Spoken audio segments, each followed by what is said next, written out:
SSC পরীক্ষার result already প্রকাশ পেয়েছে এবং তোমরা তোমাদের কাঙ্ক্ষিত রেজাল্টটাও পেয়ে গিয়েছো, কিন্তু তোমরা এখন একটা টেনশনের মধ্যে আছো। সেই টেনশনটা হচ্ছে এসএসসি রেজাল্টও হয়ে গেল, কিন্তু কিভাবে কলেজে ভর্তি হব, কলেজে ভর্তি প্রক্রিয়া কি অনলাইনে সম্পূর্ণ হয় না অফলাইনে করতে হয়, যদি অনলাইনেই বা অফলাইনে হয়ে থাকে তাহলে এই ভর্তি প্রক্রিয়া সম্পূর্ণ করতে কত টাকা লাগে, আবার কোন কলেজে ভর্তি হব, কোন কলেজে কত নাম্বারের ভিত্তিতে ভর্তি নিচ্ছে, এই সমস্ত বিষয়গুলো নিয়ে তোমরা কিন্তু খুব টেনশনের মধ্যে আছো।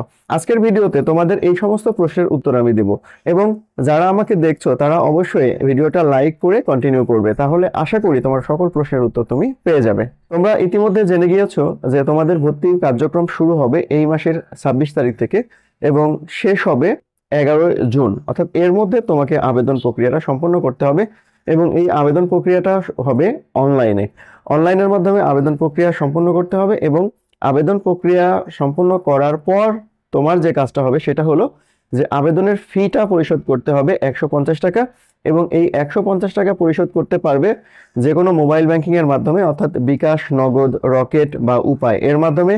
এছাড়া হতে পারে বিভিন্ন ব্যাংকের বা ইন্টারনেট ব্যাংকিং এর মাধ্যমে হতে পারে, অথবা হতে পারে বিভিন্ন ব্যাংকের যে গেটওয়ে রয়েছে সেই গেটওয়ের মাধ্যমে পরিশোধ করা যেতে পারে। অর্থাৎ পরিশোধ করার কিন্তু অনেকগুলো ওয়ে তোমার সামনে উন্মুক্ত আছে। তবে এই প্রক্রিয়াটা কিন্তু সব কলেজের জন্য নয়, বিশেষ করে নটরডেম এবং নটরডেমের সাথে যারা দুই একটা প্রতিষ্ঠান আছে যারা নিজস্ব নিয়ম অনুযায়ী ভর্তি প্রক্রিয়া সম্পন্ন করায়, তাদের ক্ষেত্রে আলাদা। তাদের আবেদন অনলাইনে হলেও তাদের ফি এর পরিমাণ আলাদা হবে, তাদের সবকিছুই আলাদা হবে, সেটার বিষয়টা কিন্তু আমি এখানে বলছি না। পরের বিষয়টা হচ্ছে যে কোন কলেজে কত নম্বরে ভর্তি হতে পারবে সেটার কিন্তু লিস্ট এখনো প্রকাশিত হয়নি বোর্ড থেকে, অথবা শিক্ষার যে প্রতিষ্ঠান রয়েছে, তুমি যে কলেজে ভর্তি হবে সেই প্রতিষ্ঠান থেকেও এখনো এরকম লিস্ট প্রকাশিত হয়নি। কিন্তু তুমি চাইলে গুগল করে অথবা ফেসবুকের মাধ্যমে গত বছরে কেমন নাম্বার ছিল এটা কিন্তু খুব সহজে দেখতে পারবে। তার মানে গত নাম্বারে ধরো কোনো একটা কলেজে ভর্তির জন্য 1225 নাম্বার ছিল আর কি, তো এই বছর দেখা যায় 1225 না হলেও 1225-এর আশেপাশে, হয়তো কিছুটা বেশি হবে না কিছুটা কম হবে। সো এটা একটা অনুমান করে নিতে পারো। থার্ড ব্যাপারটা হলো যে অনলাইনে আবেদন তুমি কিন্তু তোমার হাতে থাকা মোবাইলের মাধ্যমে করতে পারবে। এর জন্য তোমাকে কিন্তু কোনো কলেজে যেতে হবে না বা কোনো কম্পিউটারের দোকানে যেতে হবে না। এই আবেদন করার সময় তুমি কমপক্ষে 5টা কলেজ চয়েস করতে পারবে এবং সর্বোচ্চ 10টা কলেজ চয়েস করতে পারবে।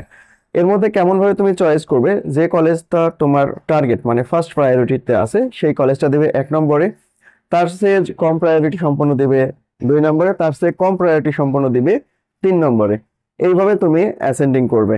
মোট 10টা কলেজ যদি অ্যাসেন্ডিং করো তাহলে তোমার রেজাল্ট যেমনই খারাপ হোক না কেন, বা যদি ভালো হয়ে থাকে তাহলে তো উপরের দিকে যাবে, যদি খারাপও হয়ে থাকে তাহলে কিন্তু একটা কলেজ তুমি পাবে। অর্থাৎ এইখানে তোমার কলেজ মিস হওয়ার কিন্তু সুযোগ খুব কম।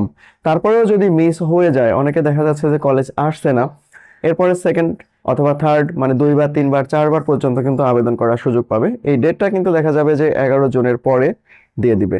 তো সেই পর্যন্ত তোমরা অপেক্ষা না করে প্রথম থেকে যদি ভালোভাবে আবেদন করো, ভালোভাবে যদি কলেজ বাছাই করো, তাহলে তোমার আর এই হ্যাজার্ডটা আর হবে না।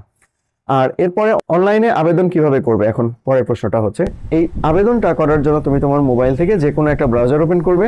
ব্রাউজার ওপেন করার পর এখানে লিখবে বা সার্চ বারে গিয়ে এক্সআই ক্লাস অ্যাডমিশন লিখে সার্চ করবে। প্রথমে যে ওয়েবসাইটটা আসবে এই ওয়েবসাইটের উপর ক্লিক করবে। দেখো এখানে সার্ভিস আনঅ্যাভেলেবল, মানে সাইটটা বা এই ওয়েবসাইটটা এখনো কিন্তু চালু নাই।